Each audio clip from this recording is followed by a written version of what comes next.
if something is going to be an index, you don't have to do this. I'm just suggesting it as one of the many ways of implementing this strategy.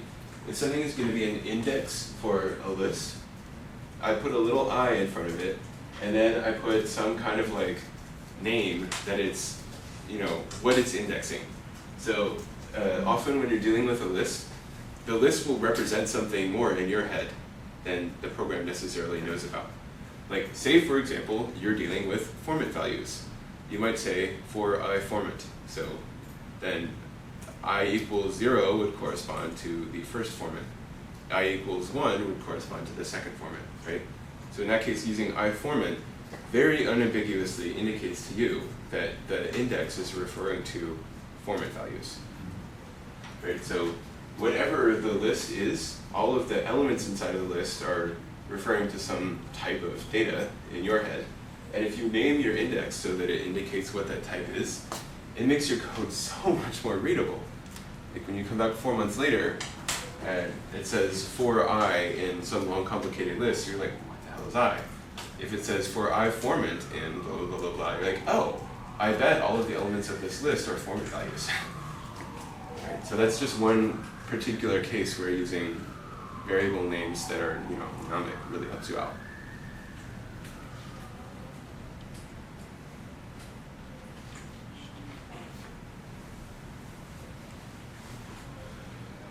Okay.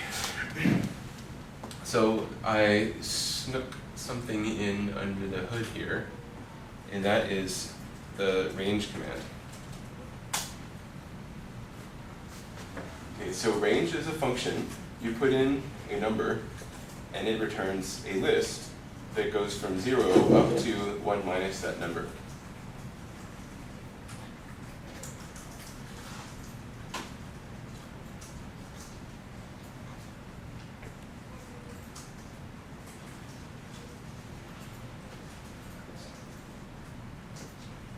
So often you need to do something some specified number of times in advance. Well, you're not necessarily working on a list that already has data in it. Maybe you're creating a list and you need to do something different for each value in the list. So in this case, the preferred syntax is for I in range, and then whatever the number is that you need to go up to. And then you have your code block.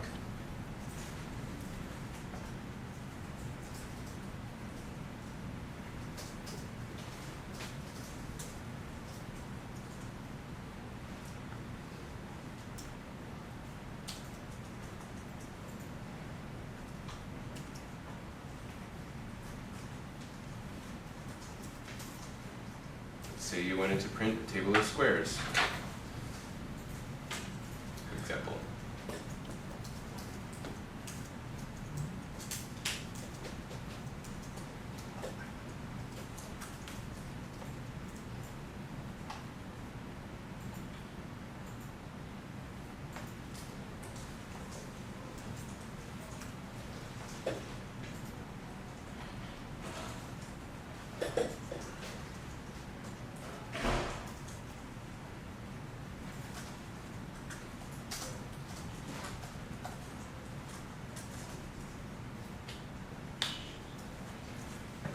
Let me just, we're out of time, but I hope I can beg your indulgence for just a minute or two to summarize the stuff that we've gone over and maybe synthesize just a little bit.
actually covered a lot of stuff today.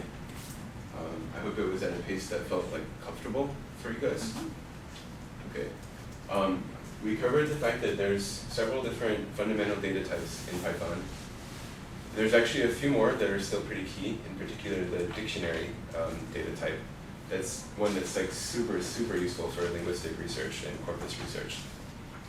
I felt like it would have been confusing if we got to that today, so we'll take that up next time.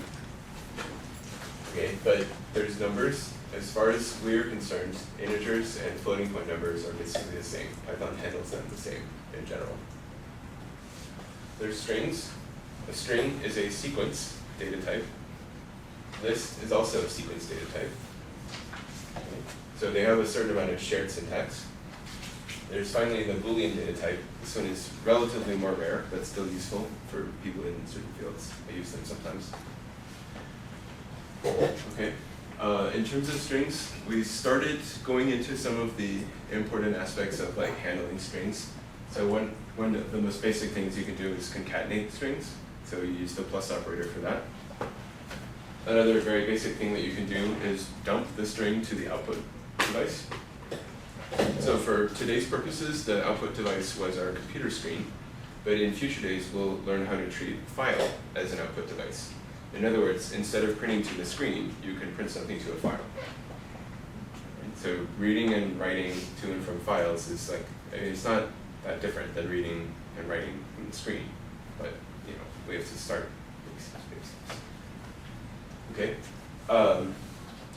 We also learned how to calculate the length of a string. Unsurprisingly, it's then string. Pretty simple syntax. Okay, there's many methods that are associated with the string data type in particular, and several more that are associated with sequence data types in general. So .index and .find, which is the cousin of .index, is one of them. That means whatever this guy is, find the first one of them that occurs in here, and give the index where that happens. Okay. I mean, there's many more. We'll talk about them later. I don't want to go into them in too much detail, but just to give you an idea of all the different cool stuff that Python has under the hood. Okay. Finally, we started to learn about some of the control flow tools that Python has. So I think that we actually use a very minimal number of types of statements today. We use the assignment operator. So we say, here's this value, assign it to the variable whose name is x. We use the print statement, so whatever this object is, print a string representation of that object. Okay, and then we use the for element in list type of syntax. So that's like, I'm going to give you a list that has some number of elements, and for each one of those elements, I want you to execute some block of code. That's actually kind of a lot for a single day.